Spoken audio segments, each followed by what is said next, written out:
I need not pause to say how very delighted I am to be here today.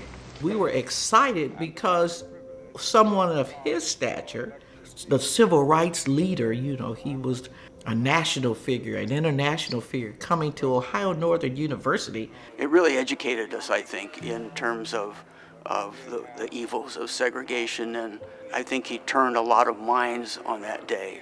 Heard and saw so much about Dr. Martin Luther King, and then I kept asking myself as I was walking over there, how in the world did we get him here? I just wanted to hear him. I wanted to be in the room where he was and just to say I was there. We didn't really know how great that man was until it was too late, until he was gone. Well, you take it for granted. Mm-hmm. Yeah. 3 months after that. Yeah. We'd lost John Kennedy, then we lost Martin Luther King, then we lost Bobby Kennedy. The Vietnam War was going on. Goodness gracious, there was so much unrest. The legacy of Dr. Martin Luther King Jr. is just tremendous in our country, and for us to have an opportunity for him to be on our campus, and at this moment to celebrate the 50th anniversary of his passing seemed to be the right time to memorialize not only that moment, but also the enduring contributions that Dr. King made to this nation. It was, I think, a day that changed what I wanted to do in life.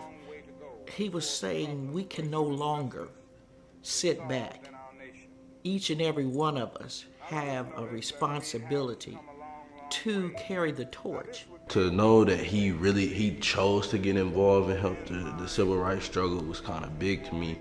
He inspired me to get involved. He's a trailblazer, he's a great leader, and he's impacted the world as we see it today. To actually have a full statue of him at Ohio Northern and to be here when they do it is just amazing. That's going to be big history here. I truly can't wait to see it real. I'm going to be on Snapchat, Facebook, every day.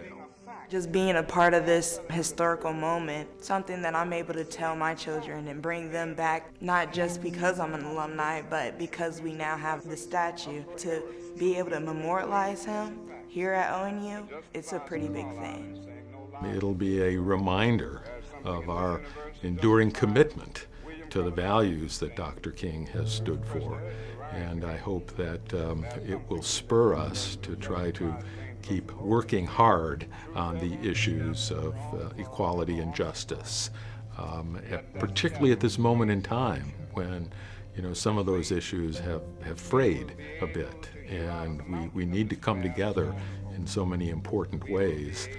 Something prominent like this and public like this will be the kind of reminder that I hope will motivate us and ensure that we remain committed to moving ahead on these issues. So we want to memorialize a great moment in our history, but we also want it to serve as a catalyst for redoubling our efforts as we go forward into the future. Free at last. Thank God Almighty, we are free at last. Thank you.